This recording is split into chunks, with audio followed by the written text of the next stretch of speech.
Change my heart, Yahweh, make it ever true. Change my heart, Yahweh, make it more like you. Change my heart, Yahweh, make it ever true. Change my heart, Yahweh,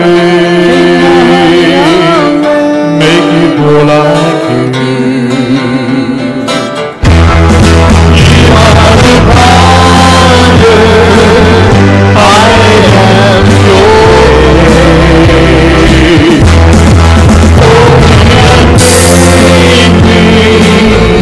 This is what I pray. Change my heart, Yahweh. Change my heart, Yahweh. Make it ever true. Make it ever true. Change my heart, Yahweh. Change my heart, Yahweh. Make it more like you. Make it more like you. Change my heart, Yahweh. Change my heart, Yahweh. Make it ever true. Make it ever true. Change my heart, Yahweh. Make it more like you. More like you.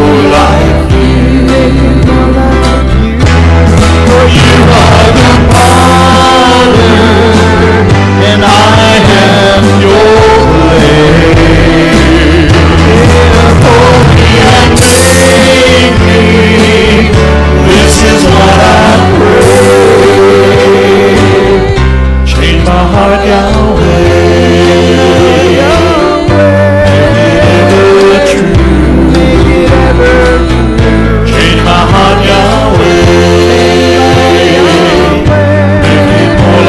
feel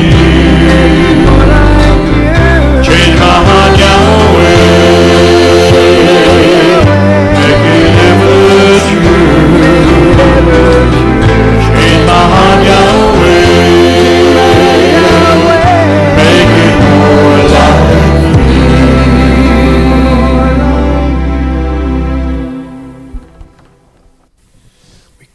to the sanctuary, gathered in your name, the precious name of Yeshua to adore.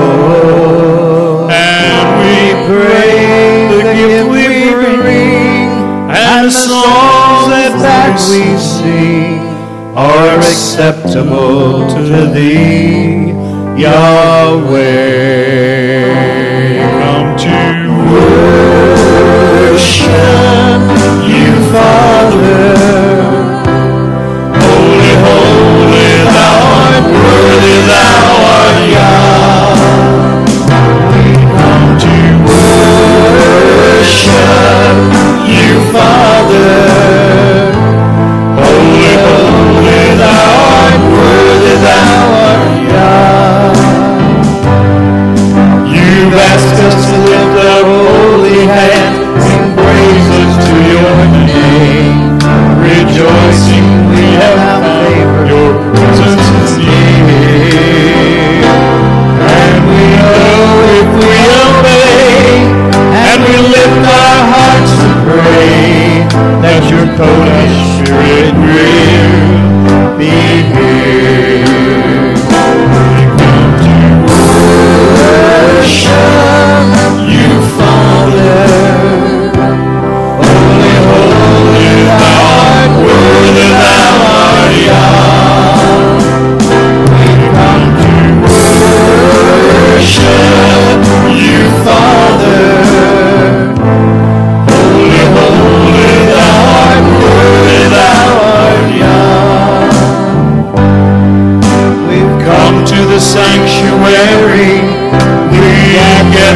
your name, the precious name of Yeshua, oh Lord. And we pray the gifts we bring and the songs that we sing are acceptable to thee, Yahweh. Come to worship you, Father. Holy, holy, thou art worthy, thou art Yah. We come to worship you, Father. Holy, holy, thou art worthy, thou art Yah. Come to worship you, Father. Holy, holy, thou art worthy, thou art Yah. We come to worship you, Father. Holy, holy, thou art worthy, thou art Yah. Holy, holy, thou art worthy, thou art Yah.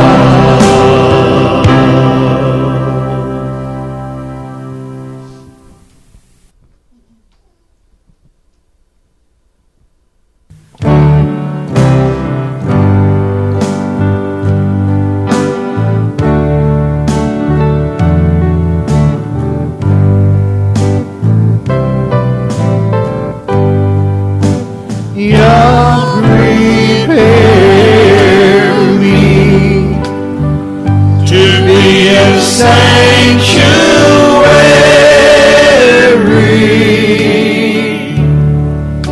pure and holy, tried and true, and with thanksgiving I'll be a living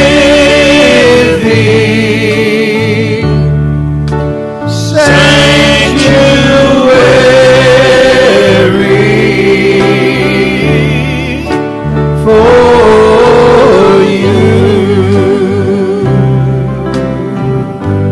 Dear Yah, prepare me to be a sanctuary,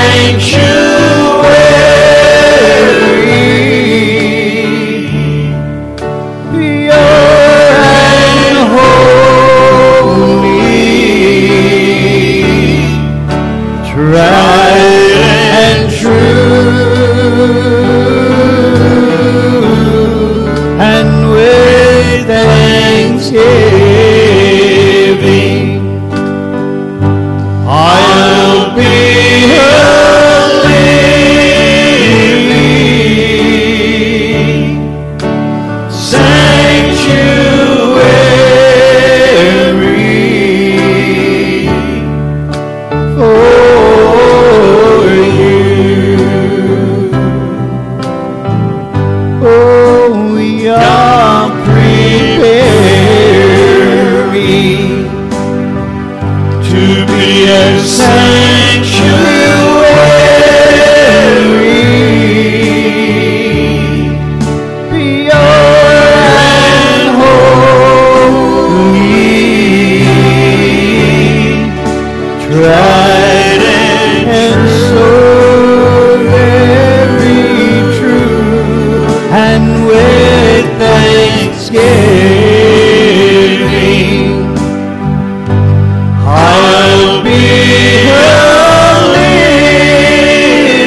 Yahweh has come.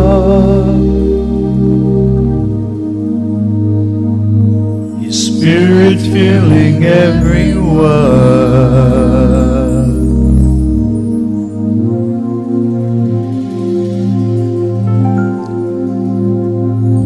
We were born for such a time as this. Oh, the Lamb of God is in our midst.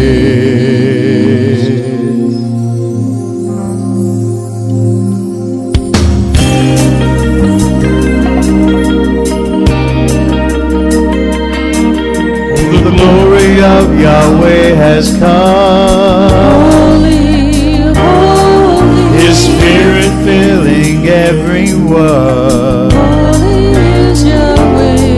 We were born for such a time as this. For the Lamb of Yah is in our midst. You are crowned with many crowns, Yeshua HaMashiach. Every heart will bow to the King of Israel. Our praise will be your throne, Yeshua HaMashiach, and all the earth will know you're the King of Israel. La la la la, la la la la, la la la la la la la la, la la la la, la la la la, la la la la la la. Oh, the glory of Yahweh is here. For the Lion of the tribe is near. We have come for such a time as this. For the Lamb of Yah is in our midst. Yes, you are crowned with many crowns, Yeshua HaMashiach. Every heart will bow to the King of Israel. Our praise will be your throne, Yeshua HaMashiach, and all the earth will know you're the King of Israel. Crowned with many crowns, Yeshua HaMashiach. Every heart will bow to the King of Israel. Our praise will be your throne, Yeshua HaMashiach. All the earth will know you're the King of Israel. La la la la, la la la la, la la la la la la la la, la la la la, la la la la, la la la la la la la, la la la la, la la la la, la la la la la la la, la la la la, la la la la, la la la la la la.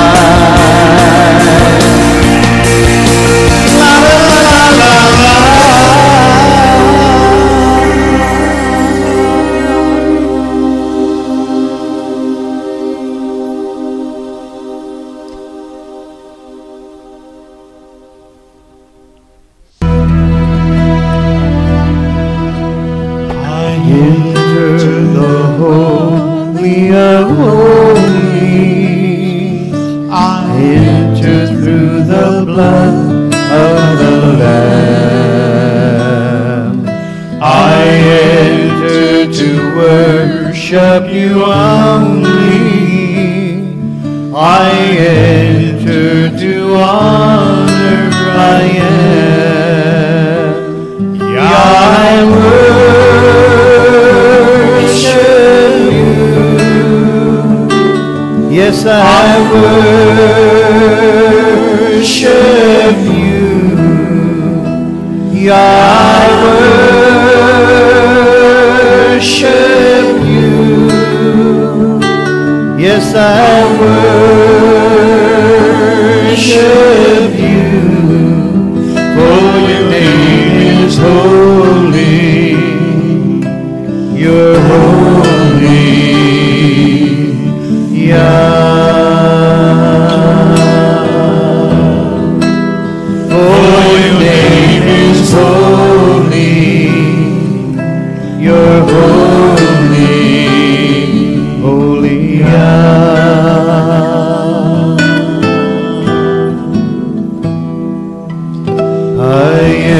enter the Holy of Holies. I enter through the blood of the Lamb. I enter to worship you only. I enter to honor. I am. I worship you. I worship you. I worship you. Yes, I worship you. For your name is holy. You're holy.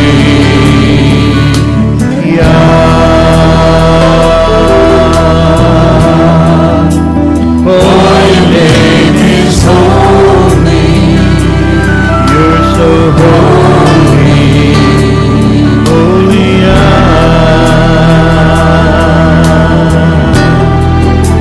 For your name is holy. You're so holy. Holy.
For your name is holy.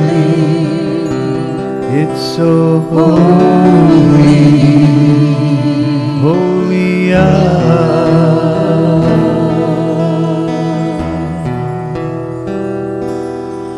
Let the weight of your glory cover us. Let the light of your river flow. Let the truth of your kingdom reign in us. And let the weight of your glory, let the weight of your glory fall. Let the weight of your glory fall.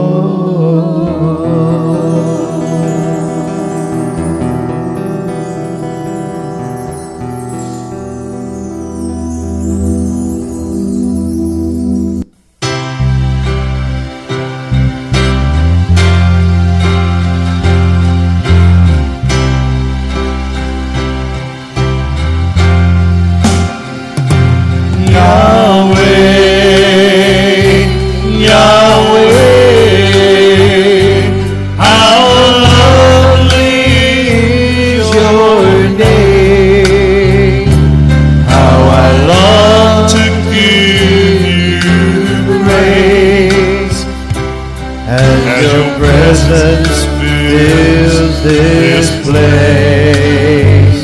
Yahweh, Yahweh, how lovely is your name. How I long to see your face, for you alone deserve our praise.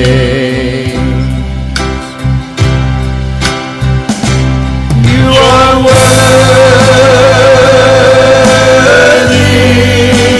you're so worthy.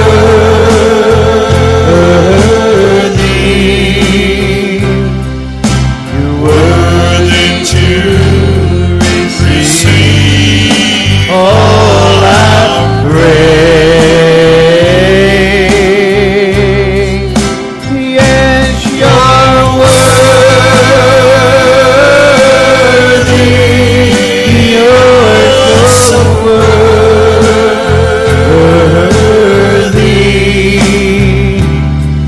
You're worthy to receive all our praise.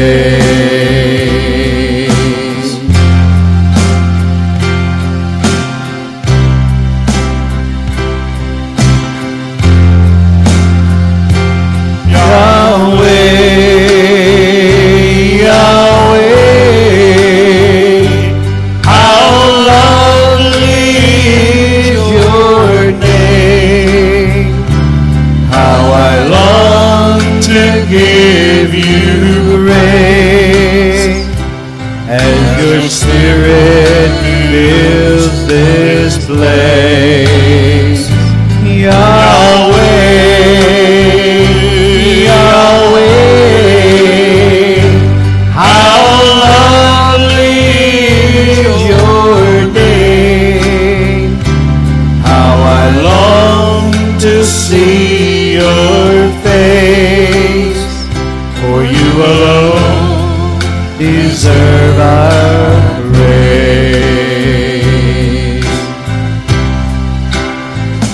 For you're worthy, you're so worthy.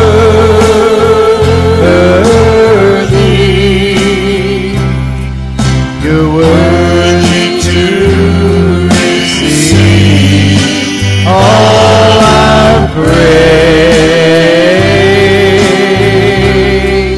You are worthy. You're so worthy.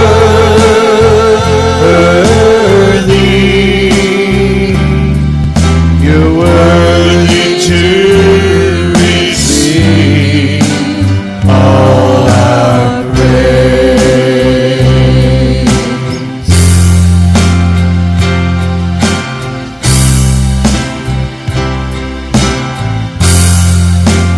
All our praise.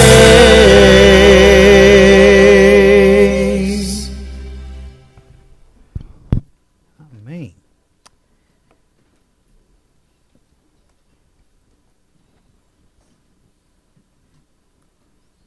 Oh, goodness, what?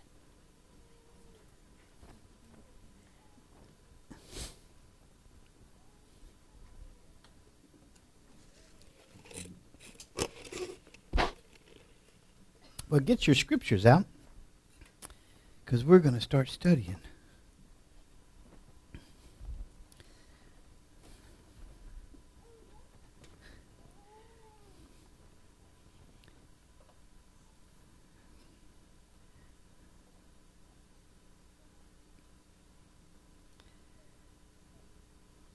Tonight's lesson is called The Table of the Bread of the Presence. We've been studying about the temple, and tonight is the table of the bread of the presence, another piece of furniture inside the sanctuary in the holy place. In Exodus 25, 23 through 30, it says, "Make a table of acacia wood, 2 cubits long, a cubit wide, and a cubit and a half high, about 3 feet long, about 1.5 feet high, and about 2.25 feet wide, and about 2.25 feet high, are about 90 centimeters long, 45 centimeters wide, and 68 centimeters high. Overlay it with gold and make a gold molding around it. Also make around it a rim, a handbreadth about 3 inches or about 7.5 centimeters wide, and put a gold molding on the trim or on the rim. Make 4 gold rings for the table and fasten them to the 4 corners where the 4 legs are. And the rings are to be closed to the rim to hold the poles used in carrying the table. Make the poles of acacia wood, overlay them with gold, and carry the table with them. And make its plates and dishes of pure gold, as well as its pitchers and bowls for the pouring out of offerings. Put the bread of the presence on this table to be before me at all times. Again, Exodus 25, 23 through 30. So this, the bread of the presence, also known as the table of showbread. One of the central temple vessels is the golden table for the showbread, which stands within the sanctuary itself on the north side. This table is constructed of wood overlain with gold, and the specific instructions for its design are handed down by Yahweh. The table for the showbread was, according to biblical regulations, to be placed in the northern part of the sanctuary opposite the menorah, with the altar of incense between them. The Septuagint describes the table as being of solid gold, but the Masoretic text argues that it was made from acacia wood and only covered with pure gold, with a gold border around the top. The table's dimensions I have already given. You shall have them make a frame for it all around, 1 hand's breadth wide. This frame shall either rest on the top of the table board or connect the legs underneath the board. So you can see how the molding there is laid on top of the table. The feet of the table are described as having a ring-like enclosure to which 4 gold rings were fastened, so that rods made from acacia wood and covered with gold could be passed through the rings and used to make the table portable. The biblical text indicates that when being carried, the table, the shulchan, would be covered with purplish blue cloth. The loaves and vessels would be placed on the cloth, and another cloth in the scarlet would be placed over it, with a fine skin being added on the top of that. In each sanctuary there was only 1 table, except for the temple in Jerusalem, which the book of Chronicles describes as having 10 tables within its holy place. You shall have them make a gold rim, the same gold rim spoken of in the previous verse, to attach to the table's frame all around. Within the Torah, the bread of the presence is mentioned exclusively by the priestly code and holiness code. But certain sections of the scriptures, including the book of Chronicles, the book of Samuel, the books of Kings, also describe aspects of them. In the holiness code, the showbread is described as 12 cakes or loaves baked from fine flour arranged in 2 rows or piles on a table standing before Elohim. Each loaf or cake was to contain 2 omers of flour, according to Leviticus 24:5 through 6. The scriptural regulations specify that cups of frankincense were to be placed upon the row of cakes. And the Septuagint, but not the Masoretic text, states that salt was mixed with the frankincense. The frankincense, which the Septuagint refers to as anonymnesis, a hapex legomanon, constituted a memorial as kara, having been offered upon the altar of Yahweh, according to Leviticus 24:7 through 9. Now this is interesting because frankincense is a natural insect repellent. One reason why there was incense burned in the temple is it kept the flies out. And so this frankincense on top of the loaves would keep any kind of insects that wanted to try to crawl in there. Added upon that, the cedars that were making the walls of the temple up was also a insect repellent. So you have constantly things in the building of the temple that would retard any kind of creature coming in and desecrating the holiness. The priests are commanded to see to it that 12 loaves of bread are constantly displayed on this table before the presence of Yahweh, hence the name showbread or bread of the presence. And you shall place showbread or the bread of the presence on the table before me at all times, says Exodus 25 and 30.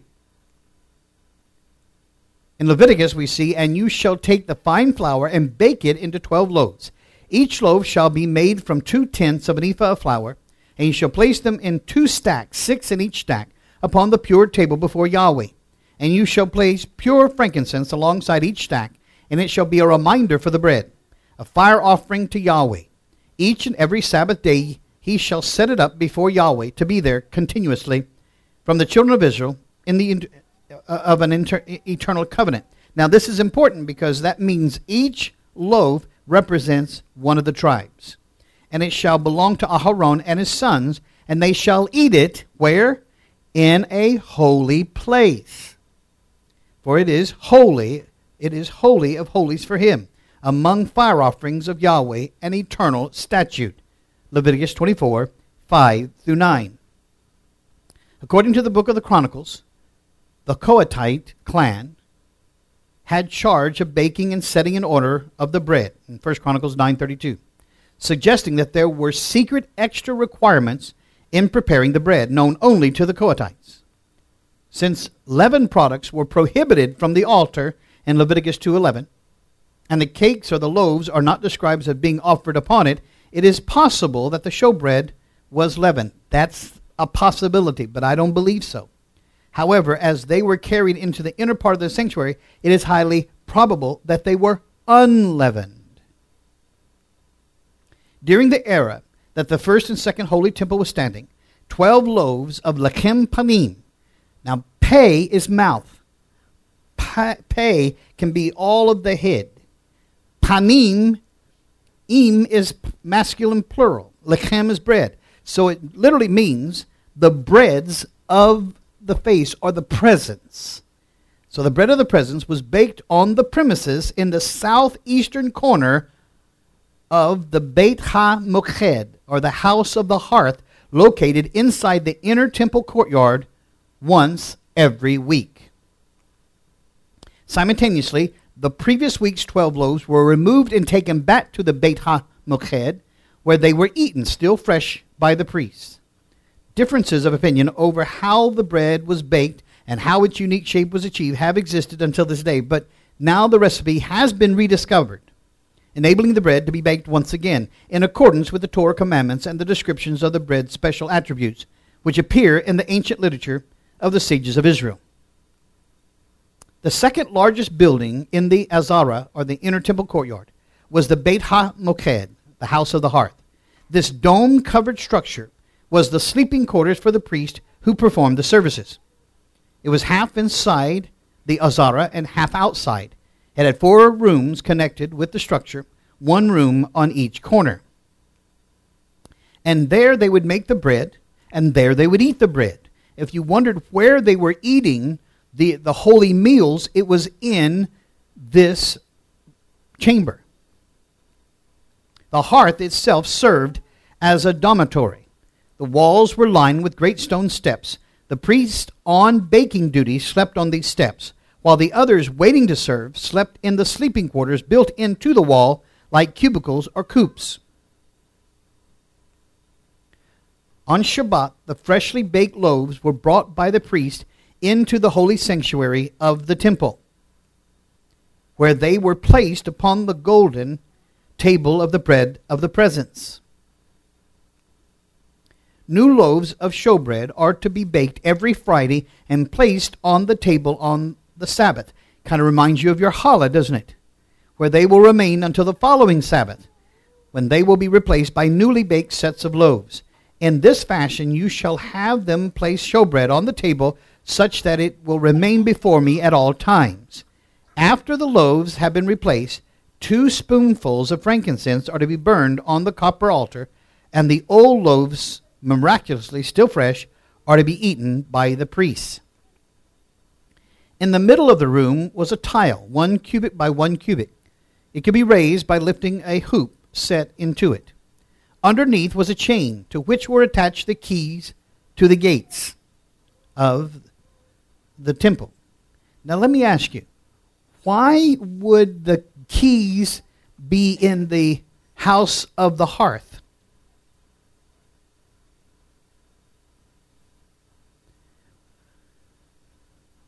Well, when I was a little boy, you know who the first to the job was? The bakers. The bakers would get up wee early in the morning and head down to the bakery because they had to get ready to make the bread. Because the people would be expecting their morning toast. So they would be running down to get their bread. And so the bakers were the first to rise. Excuse the pun. Well, so what other place would you place the key to open up the temple but in the house or the bakery of Yahweh? One of the priestly officials would take the keys after the temple doors were locked at night, place them on a chain, and sleep on top of the tile. And then he would rise and unlock everything that morning as they were getting the bread ready. 4 rooms were connected to the hearth. The Lishkat Lachem Hapanim, the chamber of the showbread. The 12 showbreads used for the shulchan, or the table, were baked here every Friday on Shabbat. The new showbreads replaced the older ones, which were later eaten by the Kahunim in this room. The Lishkat Ha-Koshamot, the receipt chamber. When one needed oil, wine, or flour for his sacrifice, he purchased special tokens or receipts in this chamber. With these tokens, he would pick up his order from the chamber of oils, and this room also contained the stones of the Mizbeach, or the altar that was defiled by the Greeks. The third room was the Lishkat Hatalamim, the sheep chamber, and this chamber was used as a barn for the sheep offered as daily sacrifices. The sheep were checked for blemishes and imperfections twice a day for a 4-day period prior to being sacrificed. And lastly was the Lishkat Bet HaMoked, the hearth chamber. And this was a chamber that led to another hearth underground used by the Kahunim who were not ritually pure. A mikveh or ritual bath and restrooms were also located in this underground chamber. Each time the Hebrew word solet is used in the Torah, it signified the method with which the flour was ground. Since Torah forbids the use of yeast in the Holy Temple, other leavening agents were necessary. 40 minutes is required for the kneading process. The bread is baked in large ovens, 40 centimeters by 80 centimeters, with 8 centimeters thick walls. The Gemara relates that a recurring miracle guaranteed that the showbread remained fresh for 1 week from the day it was baked, without the need for closed storage or refrigeration. The shape of the bread is achieved by using baking forms, as it was done in the Holy Temple. 2 different shapes have been produced. The konos shape, as depicted on the ancient Hashmonean coins from the era of the Hashemites, and the shape known as the Tava Prutza, the shape of an inverted Hebrew letter Chet. The purpose of the table will be to hold 12 loaves of special unleavened bread. This bread is to be baked by forming a rectangle of dough 5 hands breadth by 10 hands breadth and attaching 4 cubes of dough at this rectangle 4 corners. The lengthwise ends up the rectangle are then to be folded over so that the 2 sets of 2 cubes of dough are facing each other. It is therefore called showbread. The 12 loaves will be baked in iron forms and placed on gold forms on the table. It was believed that by virtue of the fresh bread that was placed on the table weekly on the Sabbath, provisions flowed to the entire nation. A visible manifestation to this miraculous and abundant provision was the Talmud teaches that a priest, a Kohen, who ate even a tiny piece of the previous week's showbread from the table would have his innards blessed, and he'd be fully satisfied. At the Bar Ilan University, Professor Zohar Amar made this statement after finding the recipe. The showbread recipe was a professional secret zealously guarded by the Garmo family. Historically, there were attempts to break the monopoly. Baking experts to the Egyptian metropolis of Alexandria were gathered together to solve the mystery, but without success. The secret has been kept until this day. Being that the showbread preparation ceased with the destruction of the Holy Temple, no one on our team had any prior experience in the baking or preparation of the dough, the kneading, the mixing, and amount of water required for the duration of the baking itself. A scientific paper detailing the process and the background research will be made public soon. These 12 loaves were baked in pans which gave them a specific form, and when done, they rested on golden shelves upon this table. The loaves were replaced every Sabbath with new ones. There will be 2 stacks of loaves in gold forms. The bottom gold form of each stack will rest directly on the table. The other 5 gold forms will rest on shelving half-tubes, which in turn will rest on supporting frames. Thus the weight of the upper loaves and the forms will not bear down on the lower ones. In between the 2 stacks of bread will be placed 2 spoonfuls of frankincense. They'll be kept in something called the bizakim. And those are the actual ones that have been made for them for the new temple. The 2 golden bizakim, frankincense vessels, referred to in the above passage from Exodus as spoons, are an essential element of the golden showbread table and the service of the showbread. These 2 bizakim were used to contain 2 handfuls of frankincense that the priests were instructed to place upon the showbread table beneath the 12 loaves of the lachim hapanim, the showbread or the bread of the presence.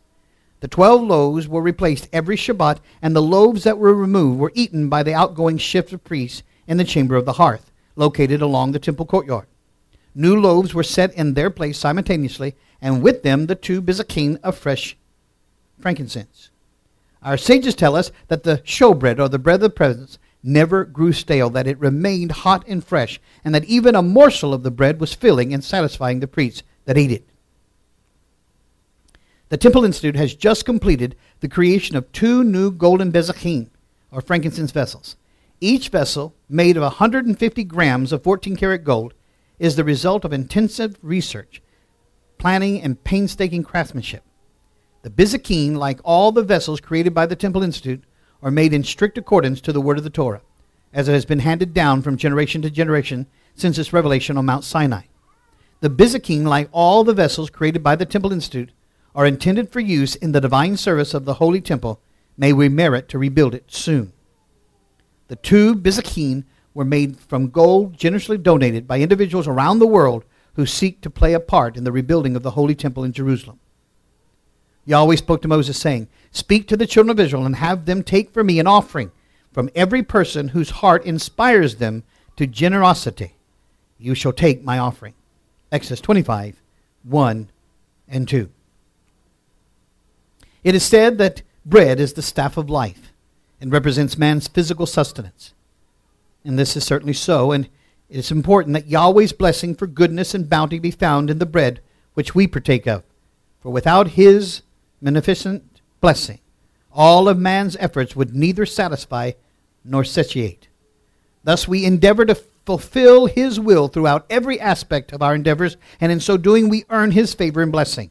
For each area within man fulfills the Holy One's will, becomes a channel receiving heavenly blessings. This was especially so in the case of the showbread. The sages teach that since these loaves were in essence the vehicle for fulfilling Yahweh's commandment, and they were used to accomplish His will, special blessing could be found in it. And indeed, the divine blessing was seen and felt, particularly in the context of the showbread.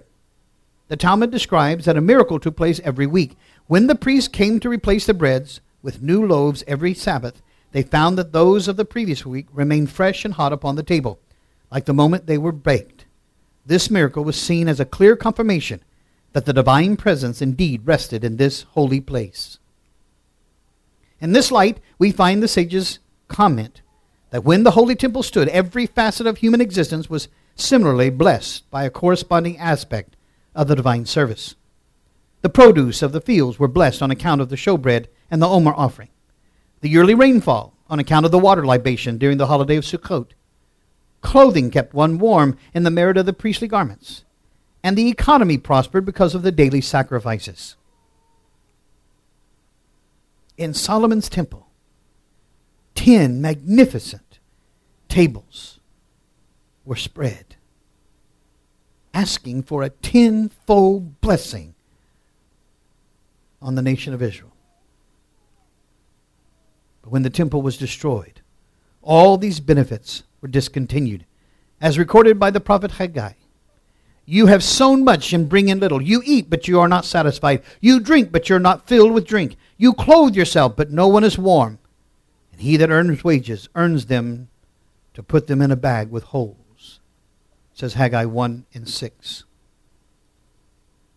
That was the condition of Israel for over 500 years. Then came Yeshua, who said, I'm the bread of life. He who comes to me will never go hungry, and he who believes in me will never be thirsty, says John 6:35. The mystery or the message of the table upon which this bread was set every Sabbath, and there continued all the week until a fresh set of loaves were placed in their room. On this table was the bread that typified the divine presence, and of the table fellowship with that presence, in the administration of the word and ordinances. It was typical of the person of the express image of Yahweh, in both his nature, for there are two natures in Messiah, as he came to dwell with us, human and divine. This is the great mystery of godliness, Yahweh manifested in the flesh, says 1 Timothy 3:16. He is Emmanuel, El with us, El in our nature. He is the Word that was made flesh and dwelt among us, in 1 John 1:14. Yet though two natures are in him, he is but one person, one Son of Yahweh, one King Messiah Yeshua, by whom all things, and we by him. 1 Corinthians 8:6. One mediator between Yahweh and man, the express image of Yahweh, Messiah Yeshua.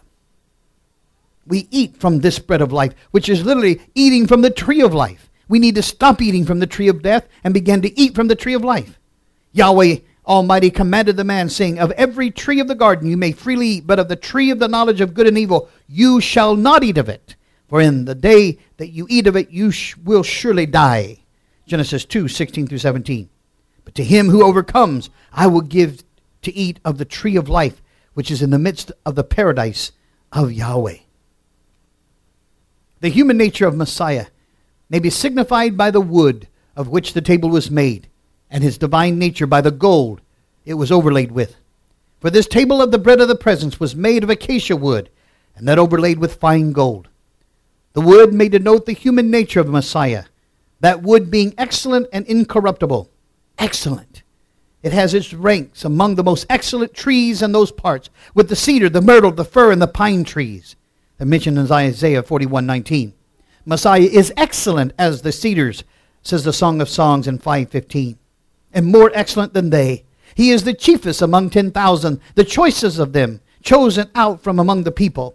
As to his human nature, he was separate from sinners and made higher than the heavens, superior to the angels and men, higher than they, than any creature whatsoever, even as to his human nature being set at the right hand of Yahweh, angels and authorities and powers being made subject to him, says 1 Peter 3:22. This wood is said to be incorruptible, and a fit emblem, therefore, for the human nature of Messiah, in which as there was no moral corruption, for he knew no sin, neither was guile found in him, in his nature, lips, or life, so there was no physical or natural corruption in him, not in his body, no, not when dead. For though he was brought to the dust of death and laid in a grave, yet he laid not there so long as to see corruption. He was raised from thence before anything of that kind could appear in him. And now, though he was dead, he is alive and lives forevermore, and has the keys of hell and of death. His divine nature may be signified by the gold with which the table was overlaid, for that may not only denote, as some have thought, the excellency of his human nature as being ornamented with the gifts and graces of the Spirit, but rather his divine nature, which is elsewhere called his head, and which is said to be as the most fine gold. He, being in the form of Yahweh, thought it not robbery to be equal with him, being possessed of all divine perfections. The whole fullness of the express image dwells bodily in him, and therefore he is the brightness of his Father's glory and the express image of his person. And this table of the bread of the presence was not only typical of Messiah, as to the matter of it, being made of such excellent incorruptible wood, and that overlaid with pure gold, but also with respect to the decorations of it. It had a crown of gold round it about, and it had a border of gold also about it, as we read in Exodus 25:23 and the following verses. The head, Psalms 21:3. It had a crown of gold upon it, which had been expressed of that honor and glory which is due King Messiah, and is given unto him as the King of kings and Lord of lords. It is said prophetically of him, thou settest a crown of pure gold on his head. In Psalms 21:3, that is, Yahweh his Father has set a crown of pure gold upon his head, which is not to be understood in a literal sense, but figuratively, of that honor and glory conferred upon him as mediator, being now crowned with glory and honor, and having a name given to him above every name, that at the name of Yeshua every knee should bow. O go forth, ye daughters of Zion, and behold the king, with the crown wherewith his mother crowned him, in the day of his espousals, and in the day of the gladness of his heart, says the Song of Songs 3:11. The border of gold with the crown upon it about the table of the bread of the presence is also significant of what may be observed in Messiah. For as this phrase, when applied to the commonwealth of Israel, as it is in the same mystical song I have referred to, where it says, we will make the borders of gold with studs of silver, may denote the graces of the Spirit of Yahweh bestowed upon his people, which is an ornamental to them, as borders of gold and studs of silver. So this being applied to Messiah may denote that fullness of grace there is in him. He is full of grace and truth. He hath received the Spirit and gifts and graces thereof without measure. Grace is poured into his lips, and he is anointed with the oil of gladness above his fellows. And now upon all counts, view him in what light you will, whether in the divine nature or as his divine person, King Messiah over all, blessed forever, and his mediatorial capacity as high priest, and whose head is a fine gold in the fullness of the graces of the Spirit of Yahweh. He is possessed of, and he will appear exceeding excellent and precious, the chiefest among 10,000. To them that believe he is precious and altogether lovely. There is none in heaven or on earth like unto him, or to be desired with him. Thus this table was typical of the person of Messiah.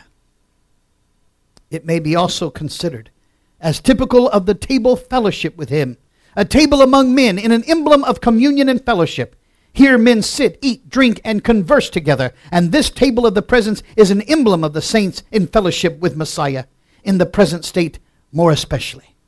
There is a table of Yahweh to which his people are now admitted, where he sits down with them and they with him, to have fellowship with him in the ministration of the word and ordinances, of which he is the sum and substance.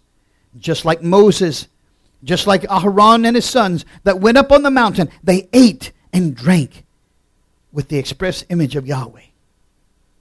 Now we get to. He, the King of Saints, sits at his table, and whilst he is sitting there, his kingdom sends forth his sweet smell. This table, Messiah himself is the provider of. It is he that hath furnished it. Wisdom hath furnished her table. That is, Messiah has done it. And here he sits and encourages his guests to eat of the provisions he has made, saying, eat, O friends, drink ye, drink abundantly, O my beloved. He comes into them, sits down with them, and eats with them, and they with him. And herewith is fellowship, such fellowship as gives the greatest joy, pleasure, and satisfaction to the believer that he can possibly have in the world, on which he may and does exultantly say, truly our fellowship is with the Father and with his Son, Messiah Yeshua. What more honorable than this, to sit with Yeshua, the King of Kings, at his table? Haman made his boast. It gave him a sensual carnal pleasure, elated his mind, and filled him with pride and vanity, that he was invited by Queen Esther to a banquet, where only he and the king were to be. It was an act of kindness in David, and an honor done to Mephibosheth, that he was to eat at his table all the days of his life. Oh, what an honor it is to the people of Yahweh, those poor Mephibosheths, to be admitted and sit with the king at his table. This shows the humility of our Messiah, the King of Kings and Lord of Lords, whose throne is in the heavens, and the earth is his footstool, that he should look upon those that are of broken and a contrite spirit, and dwell with them, and admit them to enjoy the most intimate communion and fellowship with him. Nothing in the world more desirable than this. To a truly gracious soul, no wonder Israel, with her whole heart, and that the desire of her soul was to his name, and to the remembrance of him, says Isaiah 26:8. No wonder that saints who have tasted that Yahweh is gracious and know what communion with the blessed Redeemer means should pant after him as the deer pants after the water brooks. That this should be the one thing uppermost in their souls, to see the beauty of Yahweh while they are inquiring in his temple. Nothing is so delightful as this, to sit under the shadow of the blessed Redeemer, where His mercy drops on every side. They take it up by faith, feed upon it, and it is sweet unto their taste. And this is what makes the tabernacles of Yahweh accessible to them. And a day in His courts is better than 1,000 elsewhere. Yes, it is this that makes every child of Yahweh say, I had rather be a doorkeeper in the house of Yahweh than to dwell in the palaces of the wicked. Now, it is to this communion that Yahweh's people are called by grace. They're called by Him to come out of Babylon from all their carnal and sinful pleasures and companions, to come and go with Him. They are exhorted to forsake the world and all of its sensual enjoyments, to be with the King, Messiah, their head, and to partake of His spiritual enjoyments, which are abundantly preferable to anything they leave behind. Ye were called, says the apostle, under the fellowship of His Son, Messiah Yeshua, our King. 1 Corinthians 1 and 5. And a greater privilege cannot be enjoyed on this side of heaven. And this greatly lies in feeding upon Messiah by faith, in the eating of His flesh and the drinking of His blood, which is the provision set before us in His word and ordinances. Thus, this table is an emblem of that communion and fellowship which the saints have with Messiah at His table. Let it be our great concern to enjoy table fellowship with King Messiah Yeshua. Seek that in every ordinance and opportunity.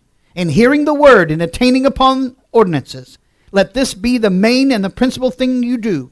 Do not content yourself with legalism and attendances upon ordinances without communion with the express image of Yahweh. Let that be the great concern of your souls. And if you are blessed with that, you are blessed with the highest favor that can be enjoyed upon this earth. For as has been observed, what is more honorable than to sit at the King's table? What more desirable, what more delightful than this? And it is worth your while to attend time after time, one Sabbath after another, one ordinance after another, that you may enjoy the blessing and fellowship. Here at the table of the bread of the presence, feed upon Him as He is set before you in word and in ordinance. Don't content yourself with bare external attendance of legalism, but let it be your concern by faith to feed upon Messiah as the bread of life, to lay hold on Him, embrace Him for yourself as He is here. And bless His holy name for His word and for His ordinances. Bless His name that you have a place and a name in His house better than that of the sons and daughters. Chef-zibah, my darling. And let not your place be empty at the King's table. Remember the case of Thomas, who was absent when Messiah met His disciples. I say, remember his case and what he could have lost, and into what a sad frame of soul he could have been cast, only to be restored when he purposed in his heart not to miss it the next time.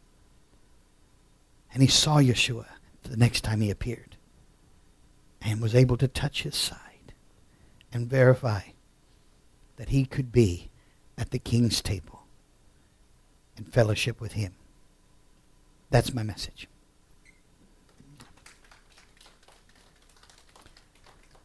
Are there any questions about the table of the bread of the presence? It's awesome, isn't it? Did you learn anything about the bread of the presence tonight that you didn't know?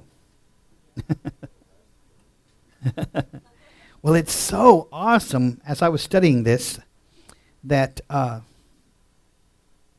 these weren't crackers. These were loaves that rose, but not with yeast. And I'm reminded of how creative during the Feast of Unleavened Bread that you ladies get when making cakes that rise, but no yeast in them. Just recently, in studying the scrolls of the priest that were restored somewhere in 1978, they found the recipe. They're not giving it out. But they did have some university students that were kahunim, or from a priesthood class, study this and see if it worked. And it has. And they're going to publish the paper without the recipes, ingredients. And I'm excited about that because I'd like to read that. Read as much as I could anyway, huh? But we're this much closer to building the temple. See, we couldn't have built the temple 10 years ago We physically could, but we wouldn't know how to minister inside it. We have to have everything restored before the temple's built. You can't build a temple and not know how to use it. It'd be like buying a car, not have a license to drive it, not know how to drive it. It'd be silly, wouldn't it? Be a waste of money. Be pretty, but it'd be a waste of money. So, in this case, another thing has been revealed and restored to our worship. The recipe for the bread of the presence. We're that much closer, Sister Donna, to the building of the temple. And just like those people giving that gold to build those two vessels for the incense, for the frankincense that were to be there with the bread, the silver that you give every year goes to build that temple. Isn't that awesome? You are building the temple just as much as those priests in Israel are doing. Amen. Let's all stand.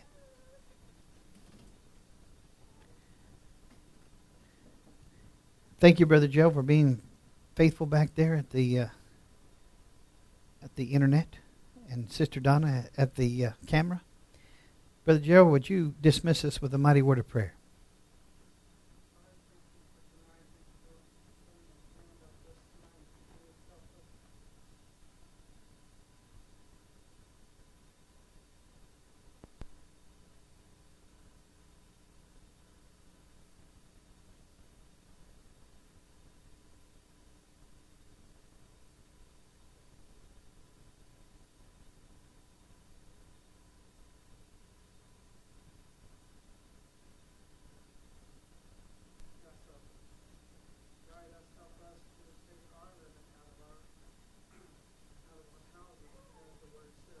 Yes.